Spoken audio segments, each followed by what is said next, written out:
We'll call the Shakopee City Council meeting to order for August 20th, 2024. And if you'd please take the roll. Yes, Mr. Mayor. Councilmember Whitey. Here. Councilmember Contreras. Here. Councilmember Lara. Here. Mayor Lehman. Here. Item number 2, stand for the pledge. Pledge allegiance to the flag of the United States of America and to the republic for which it stands, one nation, under God, indivisible, with liberty and justice for all.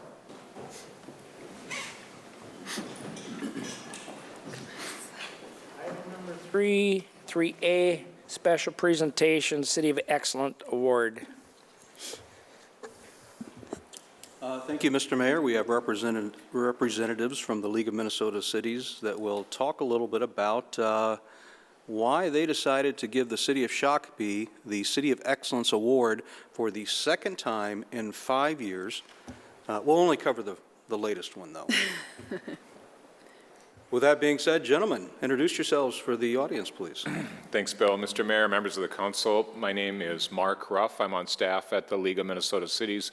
And with me is Justin Miller, who's the president of the league and also has a day job as the city manager in the city of Lakeville. First of all, just a little background on the league for those who may be watching. I worked with cities for 25 years and really didn't understand everything the League of Minnesota Cities does. And it's first and foremost supported by cities like the city of Shakopee. Our only members are cities and their affiliates. The primary role that the league plays is, first of all, being cities advocates at the state capitol and at the federal capitol and regulatory agencies through the National League of Cities. The second thing is really being a convener, and this award was given at our annual conference held in Rochester this year. And every year we put on a conference as well as informational sessions and educational sessions for staff and newly elected and experienced elected officials, so that educational component is a very big part of what the league does. Third is we provide insurance for workers' compensation, for property liability insurance for over 1,200 entities in the state of Minnesota. That could be municipal utilities along with cities. And then lastly, you may have heard of the 4M Fund, which is an investment vehicle for cities. It's a joint powers organization owned and for the benefit of communities, and that currently has a balance of over $2 billion. So the league, thanks to the support of cities like Shakopee, does provide a number of services. The league's been around for over 100 years, one of the oldest league organizations in the country, and we're just really proud to be here and support the city of Shakopee, who does deserve, as Bill said, a regular recognition for the many things that you've done. I'll turn it over to Justin. Thank you, Mark, and thank you, Mayor and Council, for having us tonight. We're really, really happy to be here tonight to present you this award, or I should say represent this award. As you know, we presented it at the League Conference back in Rochester earlier this summer. And the City of Shakopee is winning this award in the City of Excellence category for cities that are 30,000 in population and above. And as you know, helping residents to understand finances and the budget is not an easy thing to do, and communicating that is even harder. But yet, when it's done well, people understand exactly what a good bang for the buck they are getting for their services in cities across the state, and especially in the city of Shakopee. The explanatory tools that you put together in your taxpayer receipt and video, that project really addresses what many consider to be a dry and complex process. And you made it engageable or engaging and relatable. And it also helped people laugh at the same time. So, but moreover, this project advances public sector goals of transparency and accountability in the community, and it fosters a sense of trust amongst the residents in the city. So successful projects like this require a lot of hard work, a lot of commitment and enthusiasm amongst all involved. And so I think there's a video that was produced and presented, and let's take a look. Dave, we're going to start the video.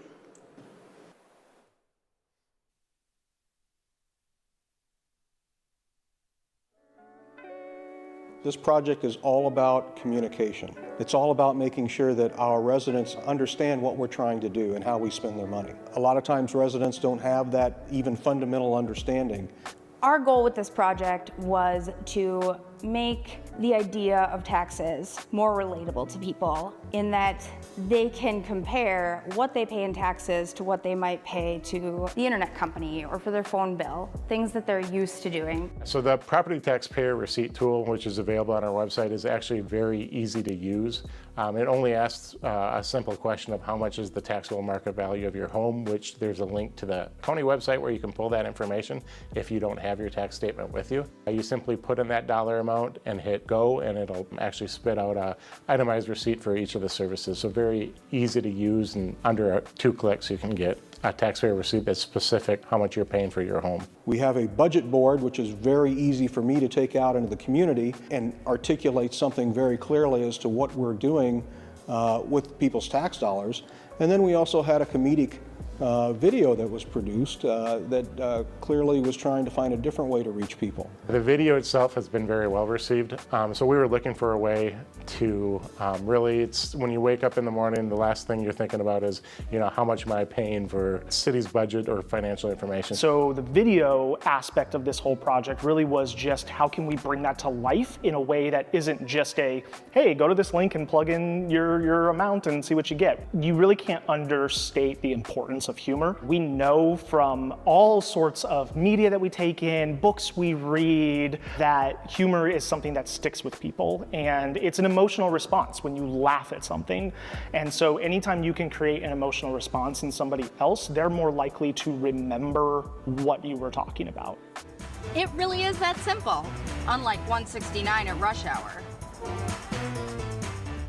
I think one of the benefits from a city perspective is now we can talk about the value that residents are getting for their city services now that they're able to put, you know, a dollar to exactly how much they're paying for each one of those city services, whether it's parks, public works, police, community center, ice arena, just all the various functions of city government.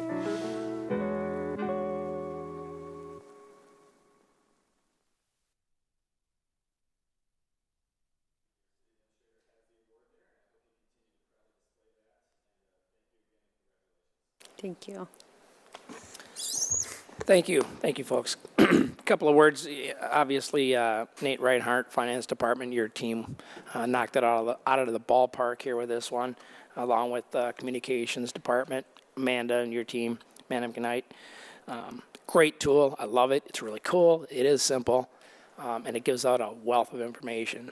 So, awesome achievement.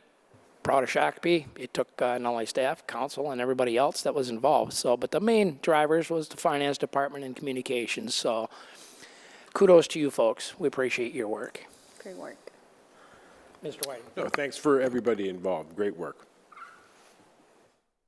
Anybody else? I'm good. Thank you. Thank you. Thank you, gentlemen. Appreciate it.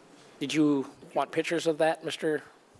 Reynolds? Yeah, why don't we get pictures of you guys with council? Amanda? Yep. Why don't you come up? Nate? You as well?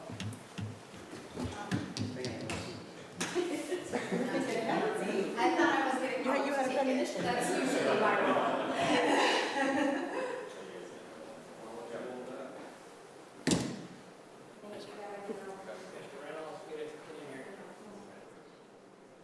You got it the right way? Okay.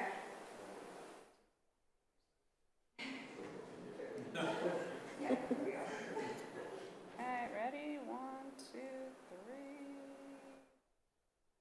Grab a couple just in case anyone blinks. Good. Awesome.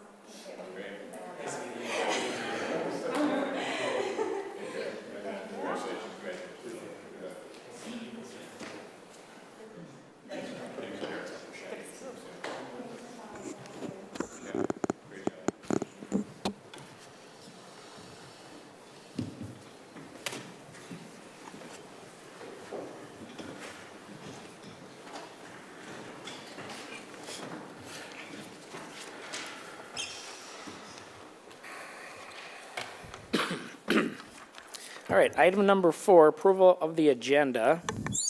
Any changes to the agenda, council staff?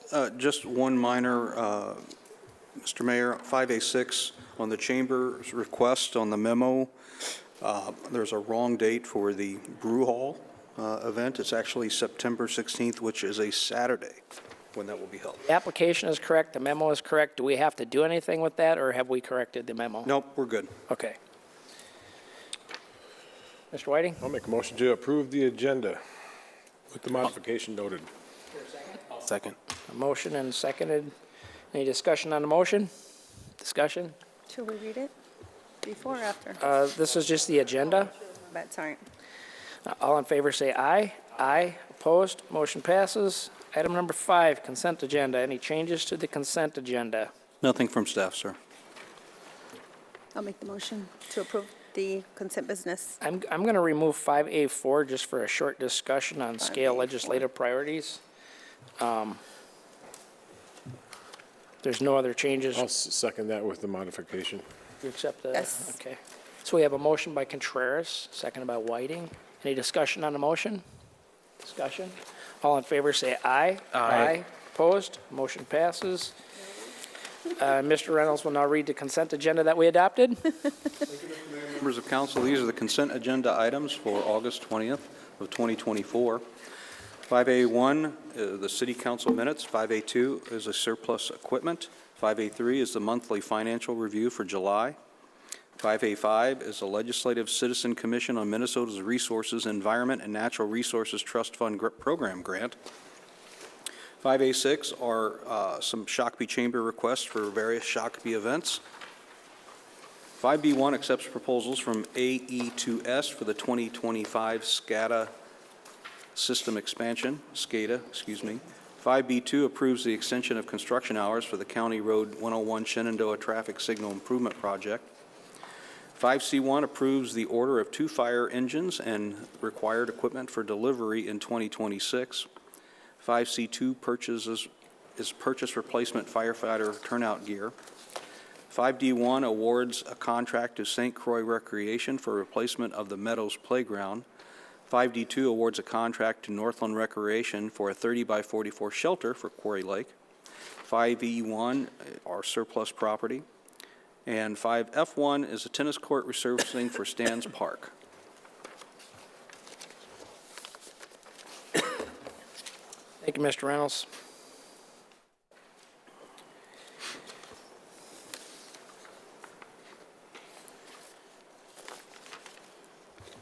Item number 6, recognition of citizens, residents of Shakopee by the City Council on an item not on the agenda. So if you're here for an item that is not on our agenda, now would be the time to step forward and... And we voted on that, right? Yes. Anybody here that would like to address us on an item not on the agenda? Seeing none, we will move on. Item number 7, business removed from the agenda. 5A4 I removed. As the memo says, it's somewhat vague, but I guess when you have so many different cities in a county that are all part of the same organization with a little bit different individual needs and stuff, it gets difficult to nail these down. I think we all have a copy of the past capital improvements that were on Scale's list that wasn't in the packet, but we all did receive that. It's the same as it was. And then since they didn't have bonding this last session, that it would be carried over to the next one. You know, some of this is, like I said, pretty vague, but when we look this over, the fees that allowing development fees, example would be if you've got a large development coming in and the major road that is leading to that development now has to be increased in size to serve that development. I'll make an example. Let's say 17th Avenue, it's already there. You're going to have this big development. And I'm making this up. This isn't necessarily the case. It's just an example. That them fees would be collected and used specifically for that purpose if that road had to be improved in width or stop lights or turn lanes and so on and so forth. I just thought it was important to discuss this a little bit deeper so that the general public knows exactly what it is we're trying to accomplish with some of these things. I don't have the capital project list in front of me, but I did read it, and it's consistent. We're always looking for capital project, river crossing capacity. We know when a flood hits, or development, just pure development over the next 20, 30 years is going to require increased capacity and river crossing capacity, regardless of where that might be. It might be a new crossing south of Shakopee. It might be increased capacity on the existing 169. They did add some capacity with 101 up toward Chanhassen, which was nice, but realistically, long term, there's going to have to be some improvements in total capacity crossing the river. And then we get back to the past legislative sessions, drive for missing middle housing and some of the stuff that goes along with that, zoning controls, land uses, things like that. Important issues. I understand, you know, where the different positions on the issue are. Everybody wants to see housing get more affordable. But the reality is, you know, and I think we as a council and our staff recognize that inflation has caused materials to go up in price, labor to go up in price, and in some cases, land values go up in price for supply demand. And, you know, a lot of that is out of the local control. It's more of a federal control. In some cases, it might be state related. But these are things that this council is pursuing with our scale partners. So any council member have anything to add that I might have missed? Mr. Reynolds, I miss anything? No, sir. Very good. Anything, Jay? No, I think these are just normal, groups give us these legislative priorities, and they're kind of their overarching umbrella kind of statements. Yep. And we adopt them as, we don't have much say in them, I wouldn't say, other than they're pretty generic and vague. Draft some of Right, those. right. Yeah. And some of these might be for some of the other cities and not necessarily for us. For us, true. I have no problem with that. With that, I would approve the scale legislative priorities and make that motion. Thank you, Mr. Whiting. I'll second that. Seconded by Councilor Contreras. Any discussion on the motion? Discussion? Seeing none, all in favor say aye. Aye. Opposed? Motion passes. Thank you, council. Good, Mr. Thompson? Yes. Mr. Mayor, if I may just... Yes, sir.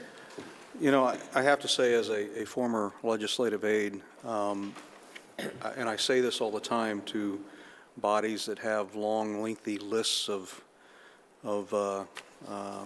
things that they're looking to pass, less is more. Less is more. If you have any more than 2 or 3 things, you're not going to be as effective as you would normally be. But you know, some of our organizations have 50 pages of different legislative priorities, and if everything's a priority, then nothing's a priority.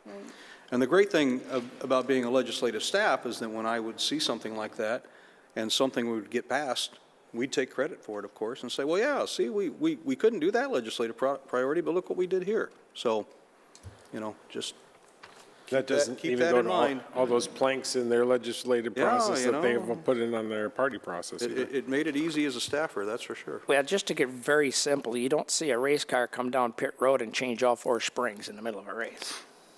They tend to put a quarter round a bite in or take a half a round a wedge out. They don't change all 4 springs and hope for the best. So, all right. Item 9A, city bill list. Any questions on the city bill list? None for me. Mr. Reinhardt, anything? We're good. 9B, liaison reports. Which side did we start with last time? I'll start. All right, another busy for me. On the 12th, I attended a Main Street, downtown Shakopee meeting where business leaders, business owners got together. We were joined by Main Street America, and we're discussing the plan to retain our downtown accreditation. So the chamber listed out their outline of what they're going to do. I can pass it along to council for you guys to review. Is that with the Main Street program? Yes. Okay. Did we lose our accreditation? Oh, it's to maintain. Maintain it. So the Main Street program has certain criteria that you got to meet to be a member. Yeah, they want you to have they want you to continue to have plans in place to make sure you're improving. Like one of the priorities is we do a really great job to advertise and bring people in from the outside, like Rhythm of the Rails, but they're asking, well, what are you doing to attract people that live here downtown? And I did make a point, like there are people that I know that don't even know that there's places downtown that exist. So, you know, and they're talking about people out in Southbridge, and there's people that think downtown is Southbridge. So that's a priority, is to market locally here versus attracting people from outside of Shakopee to grow business. So that was one of the things that was talked about. If you could just pass on some of that information Yeah. to staff to send out to us. Absolutely. That'd be great.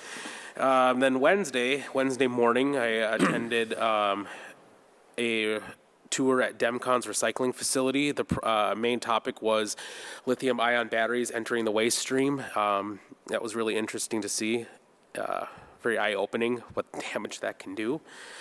I think it was a consensus that we need to make it easier for the general public to dispose of those products, because you can't just throw them in the garbage. But also, I don't think, does anyone know where you would bring it if you had to? So, Scott County hazardous waste. Household hazardous, yeah.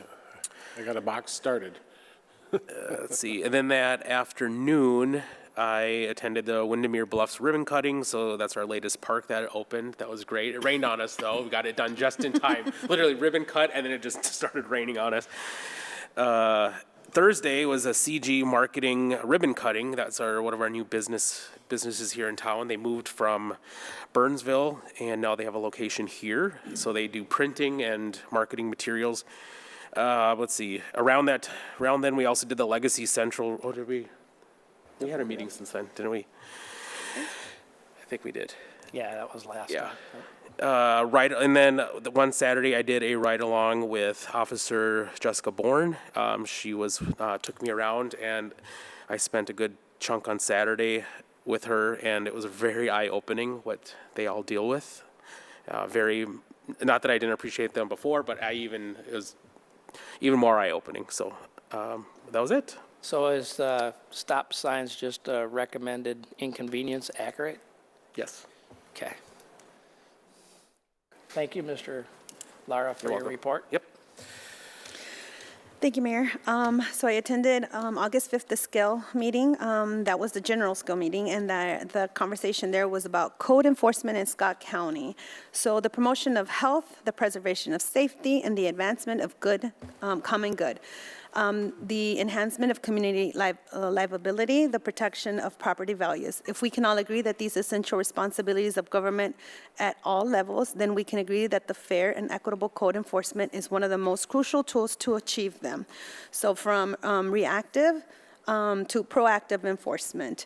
So we rely on this process to ensure communities are free from permit violations and overgrown weeds to public nuisances and zoning use violations. So it's pretty good. There was a good panel of experts, and just, going around talking about what each city pretty much does. And it varies because, don't ask me now, but I was like, oh, well, I didn't know about that. And I didn't know, and going back, we just redid our driveway, and I was sure we needed a permit for a driveway. But if you redo your driveway without expanding, you do not need a permit, if I'm correct. So that was really good knowledge. And then I did attend also the ribbon cutting for the Windermere Bluff Park that we did get rained on. But that's it for me. Thank you. You're very welcome. Mr. Whiting? Monday, we had the MBTA partnership meeting where we talked a little more about the 495 expansion out to Mystic Lake area. Then today we had a meeting with city planning staff regarding the expansion of microtransit. So we've talked a little bit about that in the past. I brought that up, but this will be an app-based ride share program. More of the cutaway buses, some of those Ford van buses I mentioned at our last meeting. Not always that. They're going to utilize whatever they can for this service, but it'll be within the Shakopee area and Prior Lake area, and then have a buffer area where we can drop in Burnsville, where they can pick up the other side of the eastern side of that service for Lakeville and that side. So you'll be able to take the micro, maybe even to like use your app, get the ride. You could take it to the Marshall Road Station and get on a express bus and go somewhere too, right? Or Burnsville Transit Yep. Station too, so, Okay. which would take you anywhere in the Mall of America and anywhere. So this could, we're kind of looking at the area of Shakopee and where this, because we can't get it all in, but this is coming in the future. Where the need is most. It's pretty widespread, so pretty much all of Shakopee, but like I said, some You're of those looking at southern areas? portions are, yeah, it's going to be a zone. Yeah, you had a Question, do you, so have any estimate on how much it would cost, like a ride? I'm not sure on that. That has not been established yet. can But I just see think it would be, if you're taking it all the way down to Burnsville, it might be a little more than it would be. Is it going to be competitive with Uber and stuff? I would think so, yeah. This is more it's publicly subsidized transit, so it's definitely going to be competing with them. Sure. Right. And if you look at the express bus charges, they're substantially lower than Uber to the game or something up in the cities. But it just gives our citizens another option to, get on the app. They'll need the app and then call the bus and get to wherever you're going. So get to your appointments or even over to Cub for groceries or wherever.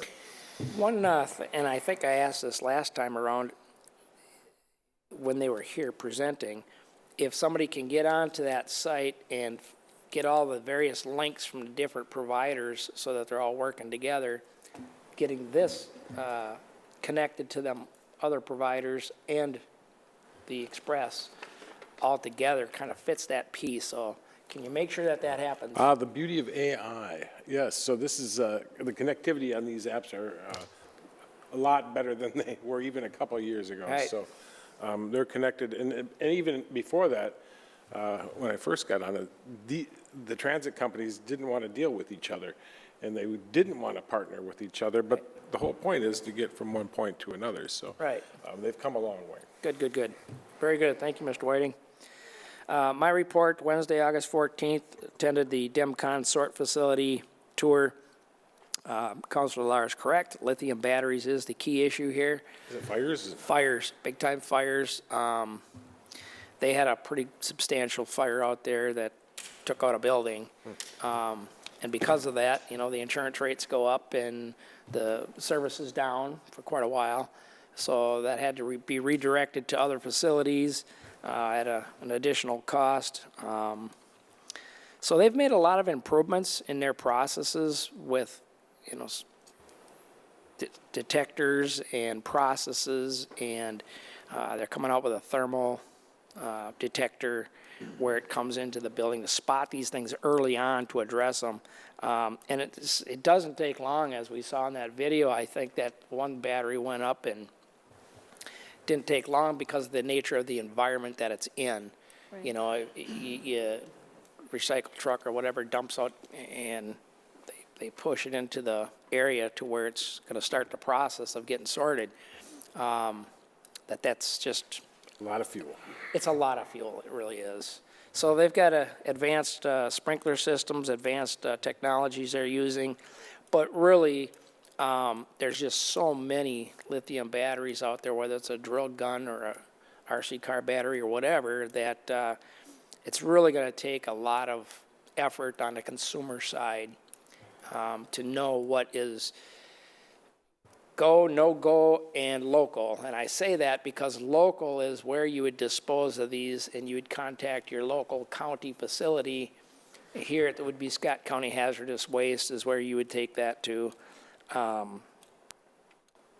Yeah, we gotta, it's not just here, it's everywhere. It's an everywhere issue. So 15th was CG Marketing ribbon cutting, attended that. 16th, I did the Scott County primary election canvassing with some members of the board and the judicial. Night of 16th was the Slepper Stadium opening for their state amateur Class B baseball tournament. Went up there and opened it up and was watching them folks play baseball, and it just made me feel just a little bit older. Wow.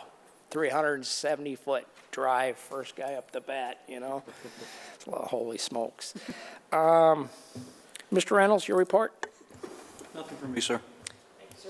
Any other business?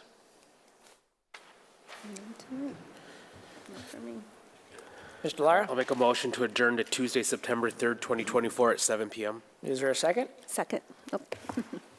Motion by Mr. Lara, seconded by Ms. Contreras. Discussion on the motion? Discussion, seeing none, all in favor say aye. Aye. Opposed? We're adjourned. Thanks, everyone. Pretty fast.